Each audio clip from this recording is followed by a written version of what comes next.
911, what's your emergency? There's a woman. There's a body. A woman's body, sir? She's here. But not all of her. Not all of her. Calm down, sir. Can you tell me if the woman is breathing? She has her tail. She has no face.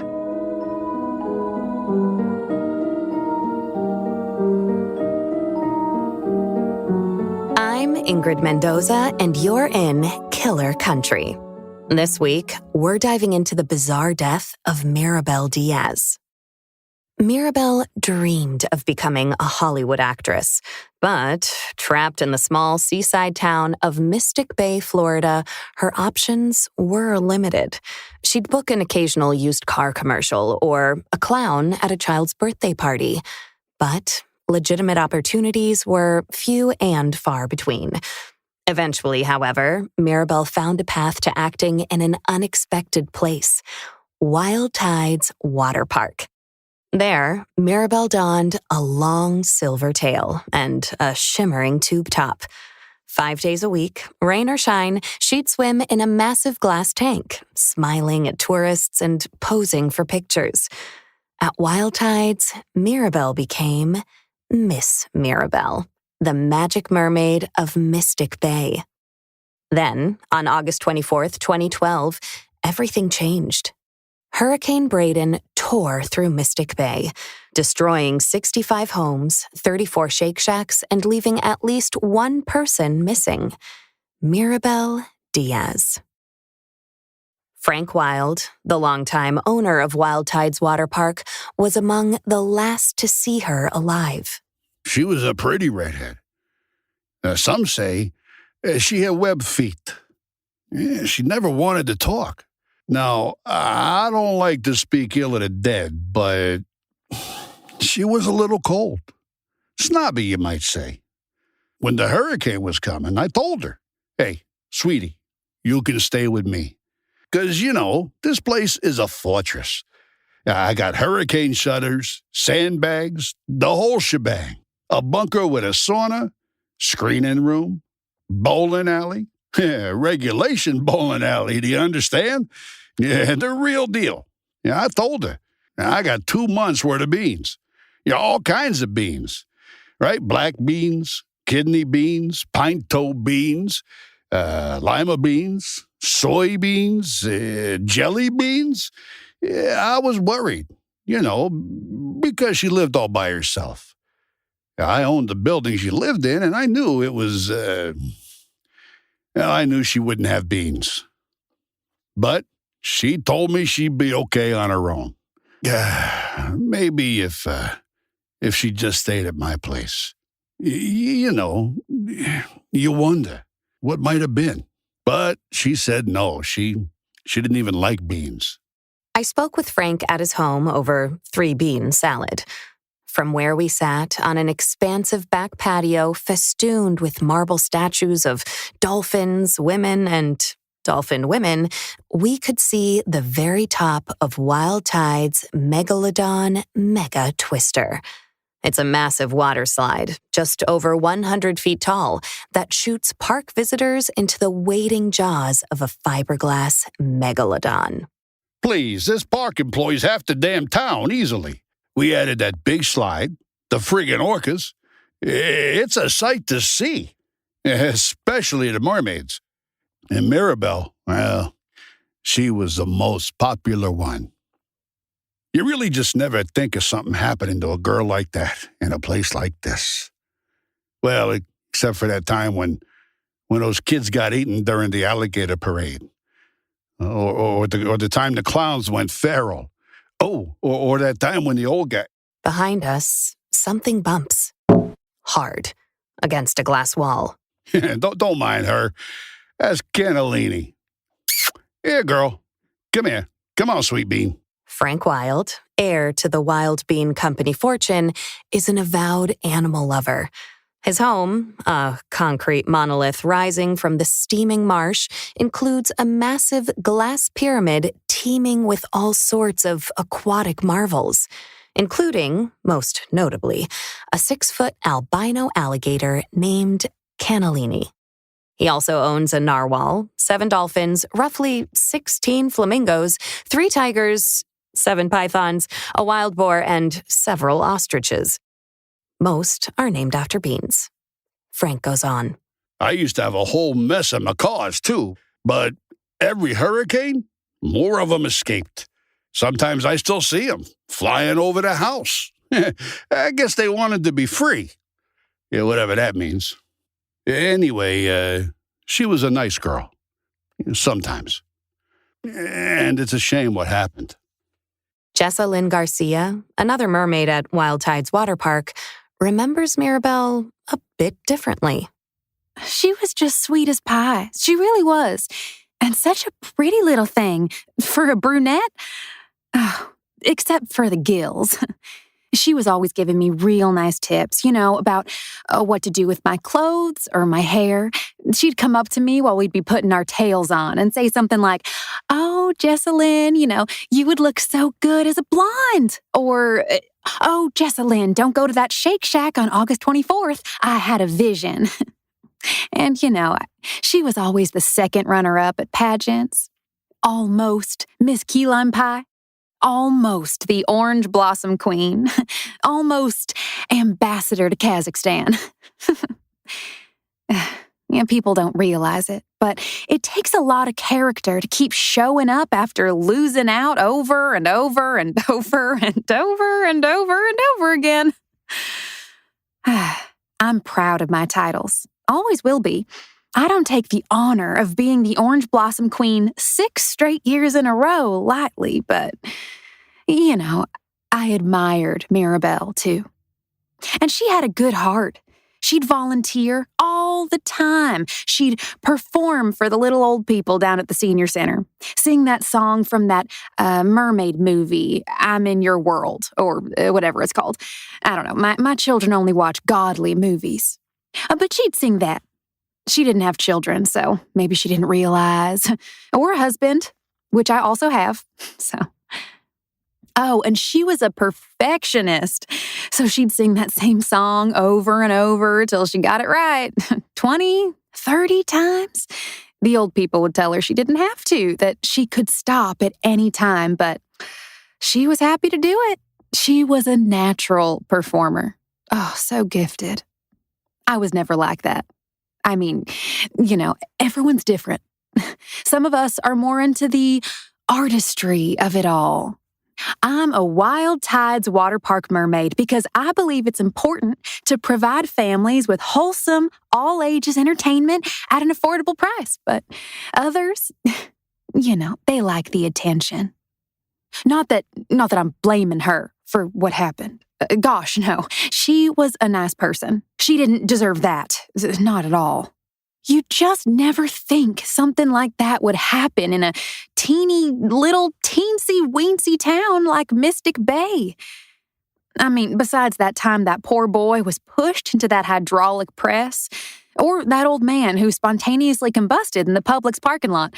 But other than that, you just never think of bad stuff happening here. It was so sad what happened to her. Of course, we all suspected Jared. He was weird. He followed her around like a puppy. A weird puppy. Mirabelle's disappearance left a mark on the minuscule town of Mystic Bay, with search missions tampered by downed power lines and felled trees. As days turned into weeks, the town's optimism began to fade. That said, losing hope is something of a custom for residents of Mystic Bay. For years, competing theme parks, virus outbreaks, daylight savings, and a quickly shifting culture led to a downturn in park numbers. Hey, come on now. Wild Tides is still top quality. Some of the best damn entertainment in the state. I don't care what anyone thinks, right? But the fact of the matter is, kids don't go for that anymore. Yeah, they'd rather be on their phones playing Candy Crush or Roblox Adopt Me or Neal.Fun than at a park with their folks. So people stopped coming. And then, of course, that's when they found her. Or what was left of her.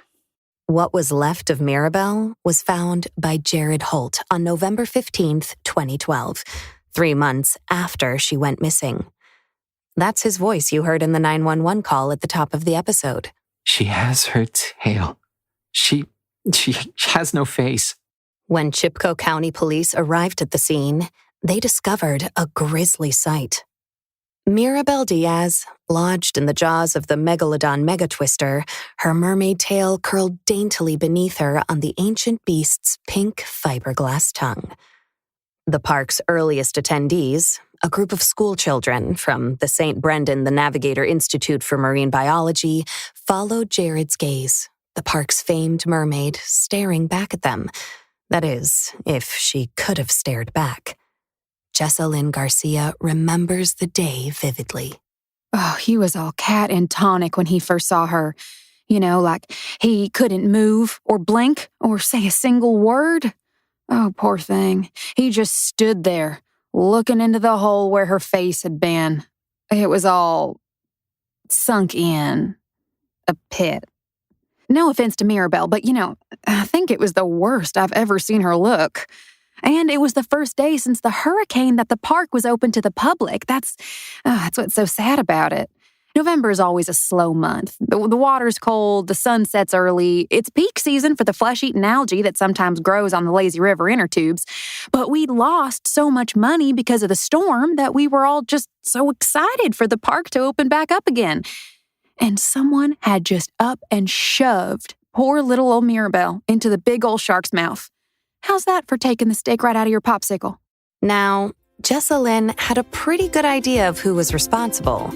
But first, speaking of popsicles, when's the last time you enjoyed a mouthful of fresh, home-cooked food? Between work and errands, there's never time to cook a proper meal. That's where Dinner Dash comes in. Dinner Dash is a weekly meal delivery service focused on fresh, organic ingredients with recipes chosen by real chefs. Best of all, Dinner Dash meals never expire. Using our secret technology, we have made eggs that last forever. Get 20% off your first Dinner Dash weekly meal kit with code KILLER20. Dinner Dash, meals that are eternal. Back to the case. Here's Jessalyn. Now, the first thing you gotta understand about Mystic Bay is that it's a small town. Real small. Itty bitty. So everyone knows everyone here. I went to school with Jared and Mirabel, worked alongside them here at the park. And Jared, well, I can say this, right? Because I know him. He's probably just about the worst mascot we've ever had. The only reason he kept his job is because no one else wanted to wear the costume. And when I say he wanted to wear the costume, I mean he really, really, really, really wanted to wear the costume. Like, really. Like, not in a God-honoring way. Jared Holt had dressed as Wild Tide's water park's iconic mascot, Manny the Manatee, since dropping out of Mystic Bay High School in 1999. His costume consisted of a massive suit carved of fleece and foam, complete with flippers, a floppy headpiece, and Manny's signature orange flip-flops. All told, the costume weighed in at a staggering 140 pounds and was said to have reached internal temperatures of up to 100 degrees, 310 Kelvin in the searing Florida heat. Past Manny the Manatees have been recorded passing out from the extreme temperature, including one Manny who, in 1973, collapsed face first into a child's birthday cake, and another who, in 1985, became partially baked within the suit while conducting a water safety demonstration at the park's wave pool. For years, Wild Tide's water park officials could not find workers willing to put on the suit. Whoa. Change the design? Yeah, no. Out of the question.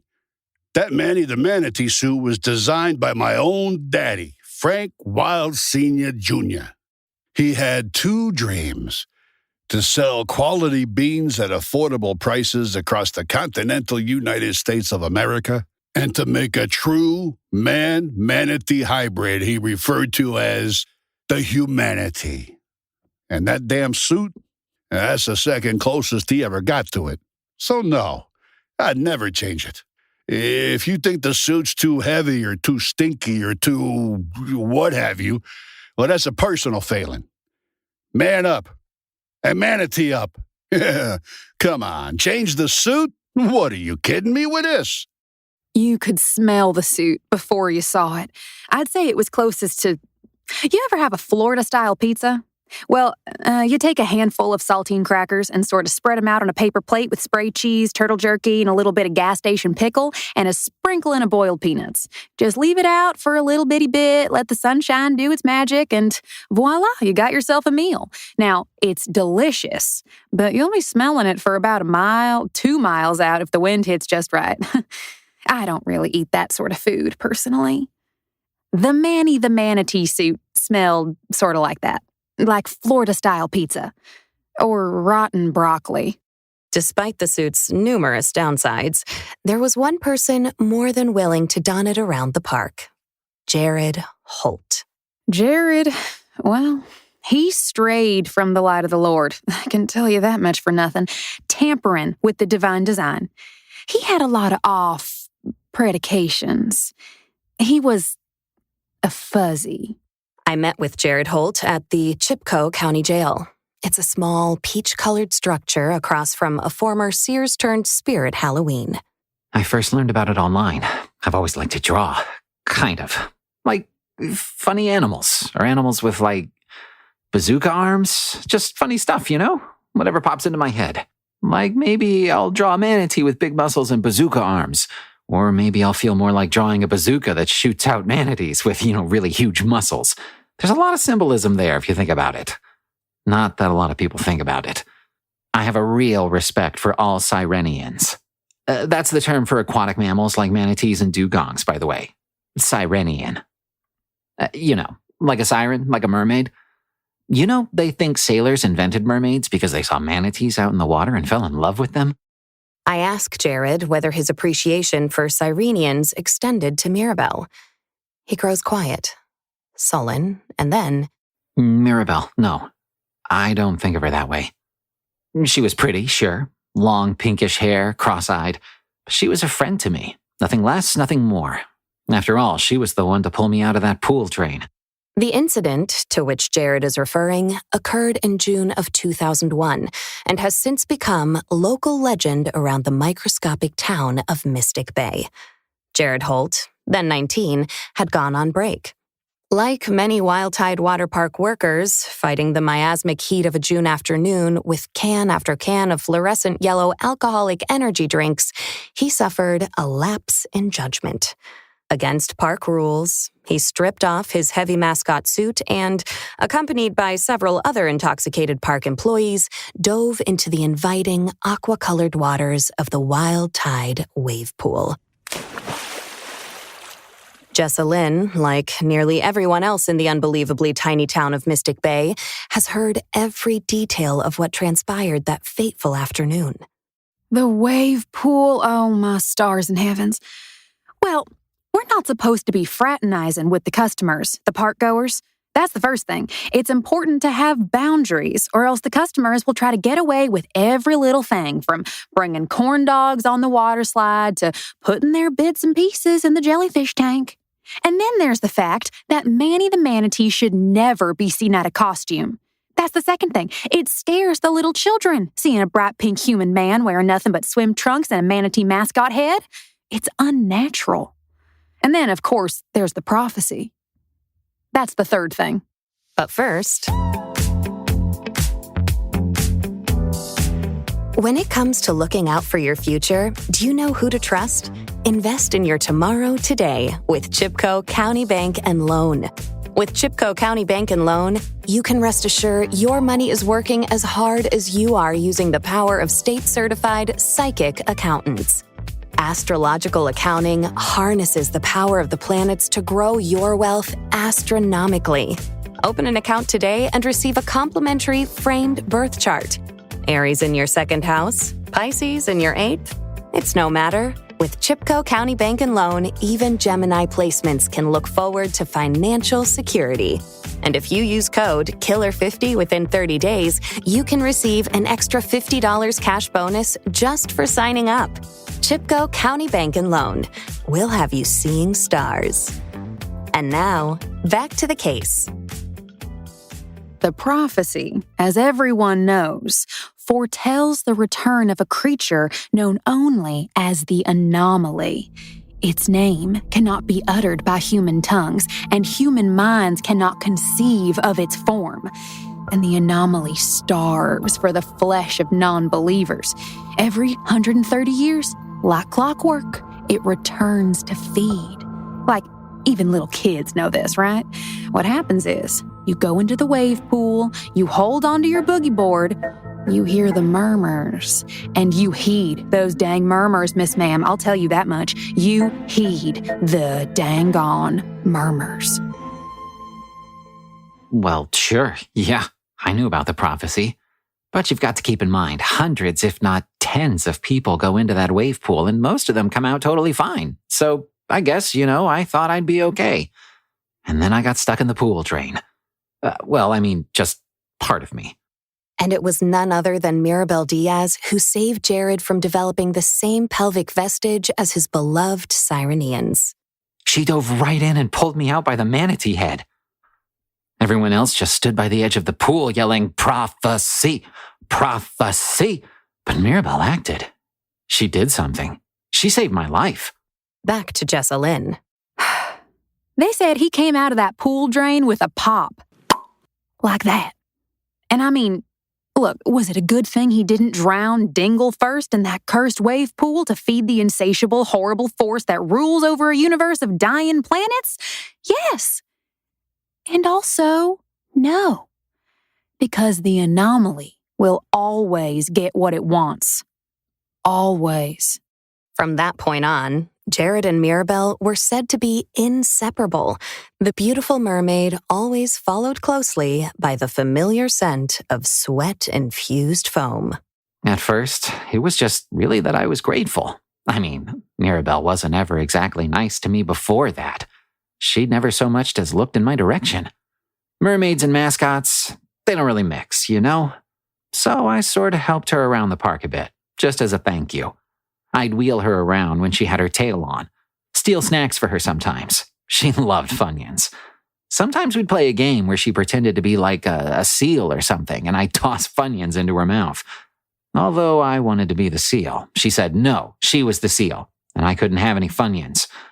But mostly we got along surprisingly great. I even drew a picture of her as a muscly manatee with a bazooka. She said it was dumb, but... At this point, Jared begins to sob.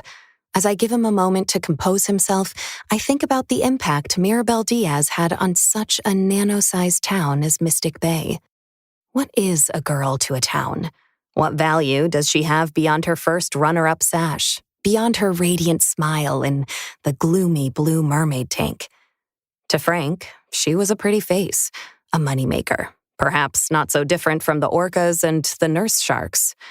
To Jessa Lynn, she was a rival, a wave building on the horizon.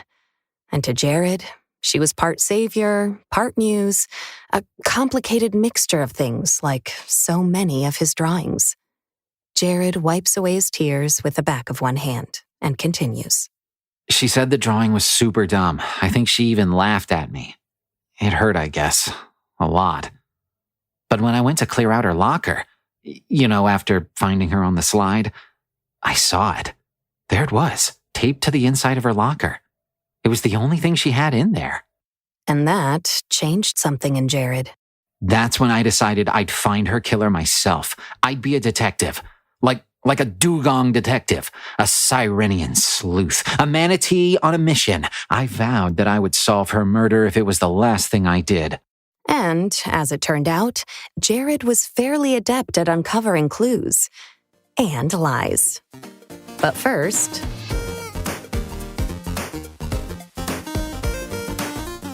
Are you bored at home, at work, at school, at a wedding? Don't worry, because Neal.Fun has got you covered. With dozens of games to choose from, Neal.Fun is the internet's one-stop shop for home entertainment and life enrichment. 1 hour a day of Neal.Fun usage has been shown to cure boredom, memory loss, and death itself in lab rats. That's right. Just 1 hour of Neal.Fun usage has been shown to stop father time and prevent aging. Best of all, it's completely free and accessible right from your browser. No downloads required. Ask your parents for permission to log on today. Cops arrived at the scene. I want to say like 3 hours after, maybe 4. Apparently, they were busy with another murder. Some kids pushed the giant bean off the top of the Wild Bean Company factory and onto an old lady. She exploded like a piñata, they say. They found her wig around here, actually. One of the flamingos was wearing it. But anyway, after the cops finally arrived and cleared away the screaming elementary school kids, they wanted to talk to me. They asked me if I knew anything about Mirabelle. If I knew anything about the slide. Like, yeah, of course I know Mirabelle. And of course I know about the slide. Look, Mystic Bay is a nanoscopic town. Real small. Everyone knows about the Megalodon Mega Twister. It's the sickest slide in the whole park, maybe in all of central southeastern Florida.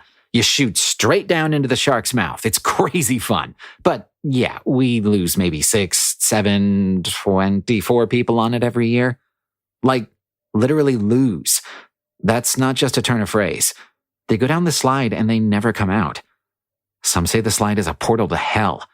Some say it's the point at which 2 parallel universes actually meet, and all those lost screaming tourists slide off to exist alongside an alternate self in a world slightly different from our own. And some say the entire park is actually built on the body of the anomaly, each slide like an organ, a fleshy tube that leads straight into the being's dark, cavernous belly. But here's the thing. No one's actually gotten stuck in the shark's mouth before. Mirabelle was lodged between 2 long fiberglass teeth. You can't reach those teeth by sliding down. Someone clearly put her there. Deliberately. Jessalyn Garcia is also very familiar with the slide's unique properties. Oh, golly, yeah. The slide's a funny thing, really. You know, Mirabelle actually lost her cousin Rocky on that very same slide. I remember, because I was there.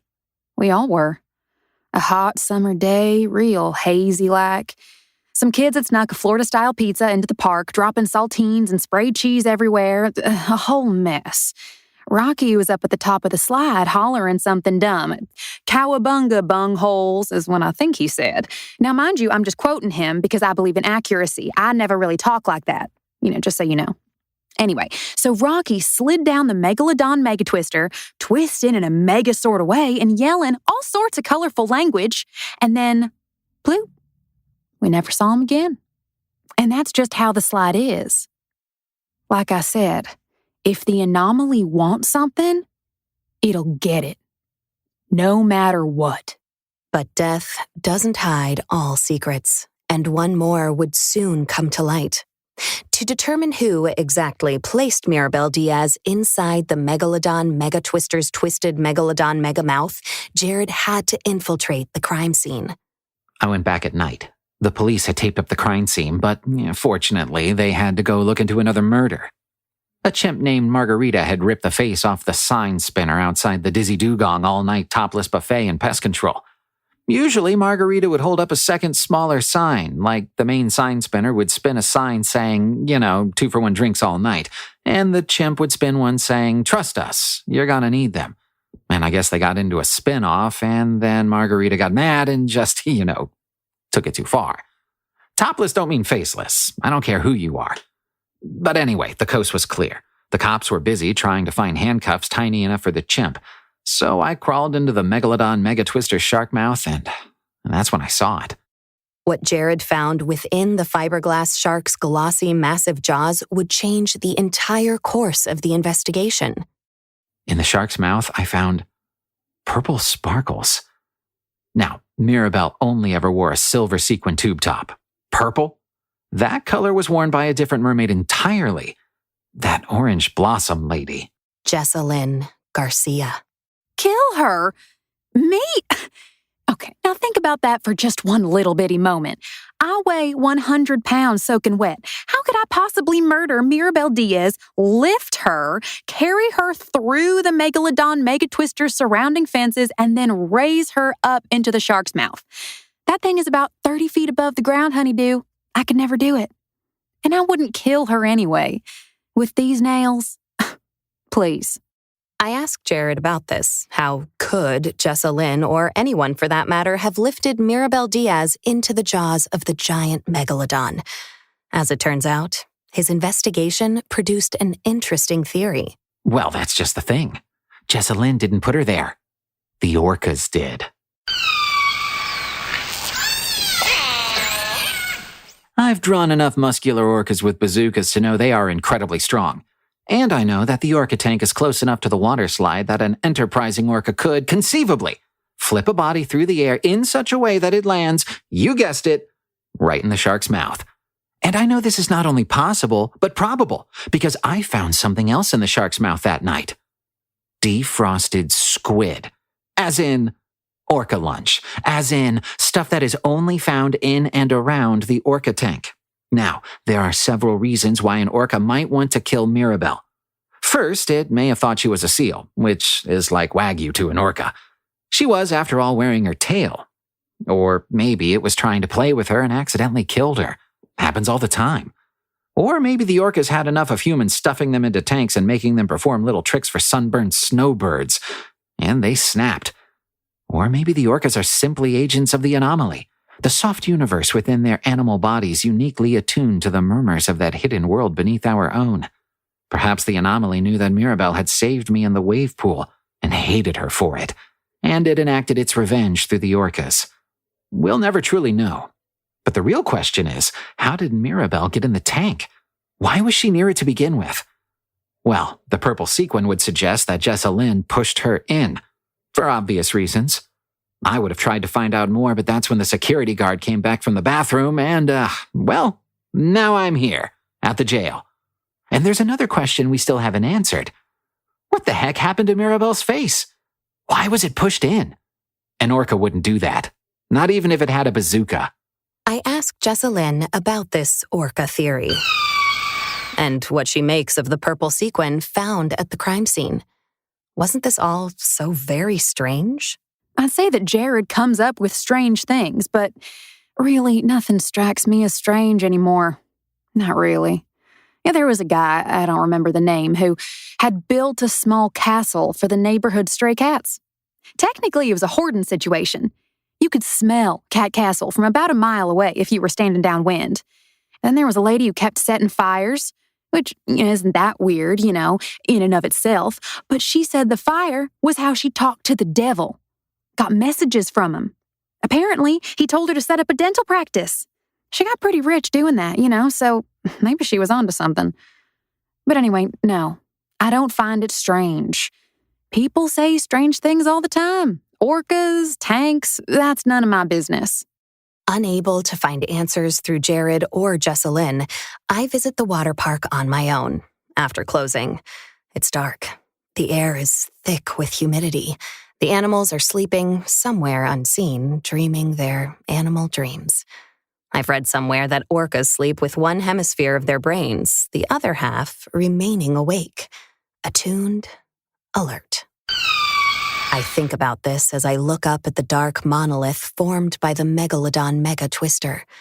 It's true that it's close enough to the orca tank that a body might be thrown from one to another. I take pictures, my flash creating eerie forms, carving figures into the wet western Central Florida night. And then I see it. It's tossed just beneath a photo stand where tourists can pose as if smiling from inside a shark's jaws. A dark, glossy rectangle just beside the shark's painted fin. A cell phone. Jessa Lynn's cell phone. The Eden Pharmaceutical logo tips me off. Back at my motel room, I charge the phone, waiting. And then I find everything I need. The footage shows Mirabel, alive and waving. The palm trees around her are blowing. The storm will touch land in a few hours, but for now, she's windswept, leaning against the orca tank. A sparkly acrylic nail comes into view. It's Jessa Lynn, holding the phone. Here's audio from the video. Okay, now if you turn like this, right to the left. Yeah, that way your chin won't look so, robust. Oh, that's right. Pretty. Oh, the casting director is just going to love you, girl. You're definitely the next Little Mermaid on ice. And then it happens. Margarita, the face-ripping chimp, lands atop Mirabelle's windswept head, screaming. The murderous ape has transformed a novelty t-shirt into a sort of makeshift parachute. The wind's just strong enough to fly her across the paltry, teeny-tiny town of Mystic Bay. Mirabelle attempts to fight off the ape as Jessalyn continues recording. Then, who should appear but Frank Wilde, drunk and riding a golf cart with several extremely blonde women. "That chimp's got my t-shirt," screams one. Frank loses control of the golf cart and it makes contact with Mirabelle, sending her and the ape flying into the orca tank. The chimp proceeds to ride the orca, waving the novelty t-shirt in the air.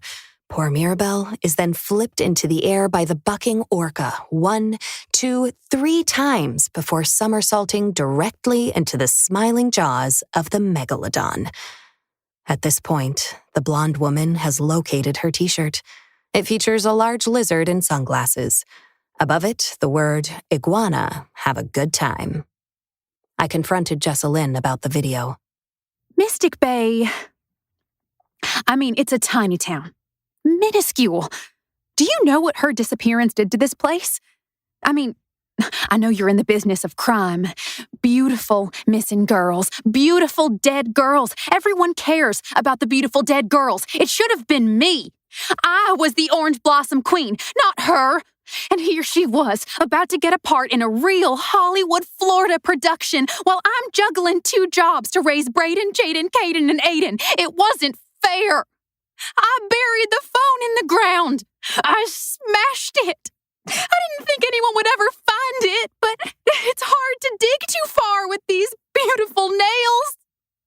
Oh, Mirabelle, I'm so sorry. I'm so sorry. And so, the strange, sad case of Mirabelle Diaz became stranger and sadder. A beautiful doll in a shimmering tale. I thought about secrets while looking back on my interview with Frank Wilde. The sun had begun to set behind the rotting remains of the megalodon megatwister, the sky turning peach and purple. There's a new hurricane, they say, brewing out in the Atlantic. But here, this evening, with the light washing Wilde's compound in amber, violence seems impossible. As I readied myself to return to my rental car, Frank pointed something out. The wild macaws flying overhead. I thought about these pet birds, made wild once again.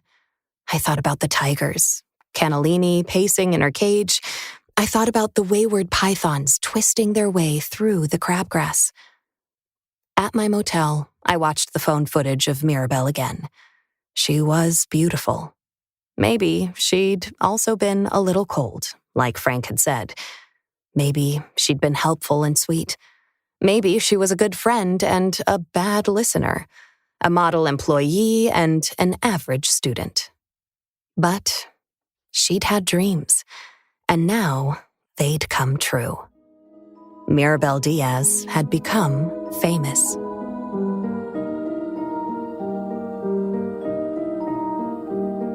I'm Ingrid Mendoza, and you've been listening to Killer Country.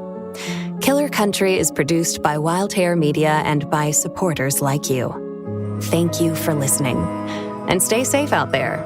It's a killer country after all.